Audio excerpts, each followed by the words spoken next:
Magandang gabi po mga idol, magandang umaga kung saan kayo nasulok ng mundo. Ngayong gabi nito ay atin po at silisilipin ulit ang buwan na kung saan ay titingnan po natin kung mayroon bang bagyo dito sa Metro Manila. Kasi ayon sa Pag-asa sa narinig ko ay signal number 1 daw dito. Tingnan po natin kung ano po ang may palatandaan po kasi ang matatanda po sa amin dati na pag mayroong bagyo na parating ay ang buwan po ay may rainbow po sa gilid. Tingnan po natin yan, sisilipin po natin mga ka-idol kung yun ba may bagyo, mayroon bang rainbow ba sa gilid, kung malabo ba o ano ba sistema. Pag malinaw, ibig sabihin mayroong bagyo. Pag malabo, ibig sabihin malayo ang bagyo. Titingnan po natin. Tara, let's go mga ka-idol. Tingnan po natin kung ano pong mangyari ito. Ito, madilim ito. Madilim sa labas mga ka-idol. Ito po, madilim. Silipin po natin. Ito po tayo, posisyon tayo ito. Ayun po. Tutukan natin ang buwan. Tutukan natin ang kamera ng buwan. Kung makita natin, ito po. Iyan po ang buwan mga ka-idol. Yung makikita po natin ng malapitan. Ayun po. Ayun po. Iyan po ang buwan. Tsaka yung mga ulap po sa kalangitan. Parang wala naman po ako nakita na sa buwan. Mayroong maliit na pag-asa na may rainbow sa gilid, pero hindi yan rainbow mga ka-idol.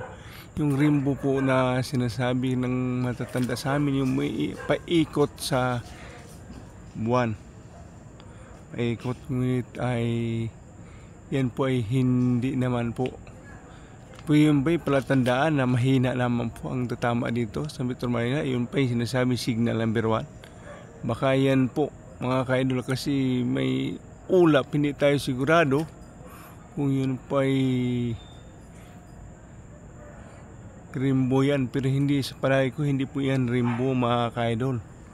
Yan po, mapapansin ba nyo? Ayan ang rainbow. Kung may rainbow man, wala akong gaano napansin na rainbow yan, oh. Kita ba ninyo? Kita niyo yan? Walang rainbow kasi medyo may ulap kasi. Kaya yung sinag niya medyo may kwan sa gilid. Pero wala akong nakitang rainbow mga ka-idol. Sana po wala pong bagyo na kwan dito sa Metro Manila na parating. Ayan po yung mga pamamahiin ng matatanda sa amin, pag mayroong ganun na ulap ay maganda daw itanim ng kamuti kasi may yung ganun ulap. Mapansin ba niyo? Makikita ba niyo natin mga ka-idol? Yan po. Parang nagbilog-bilog yung ulap. Maganda daw itanim ng kamuti yan. Pero yung bagyo, wala po ako nakita na palatandaan. Yung pizza nito ay pizza 16 ng Nobyembre mga ka-idol. Sa kalawang pagkataon ay sinilip ulit, ngunit wala po ako napapansin. Sana po wala pong bagyo na parating sa Metro Manila. Kung mayroon man po, baka sa ibang lugar, sa malayo kasi, pero dito sa Metro Manila wala. Parang wala akong palatandaan. Ayan po. Tutungayan po natin hanggang bukas, hanggang Lunes, kung uulan ba dito o hindi. Pag umulan, wala pa nang itong buwan.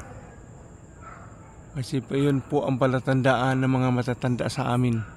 Maraming salamat po sa inyong panood ng aking YouTube channel. Sana po huwag po natin mga ka-idol kalimutan mag-like and share at mag-subscribe sa mga baguhan pa po sa aking YouTube channel, at pakipindot na rin po ang notification bell para updated po kayo sa aking mga gagawin pang na video mga ka-idol. Shout out muna sa lahat mga subscribers ko dyan.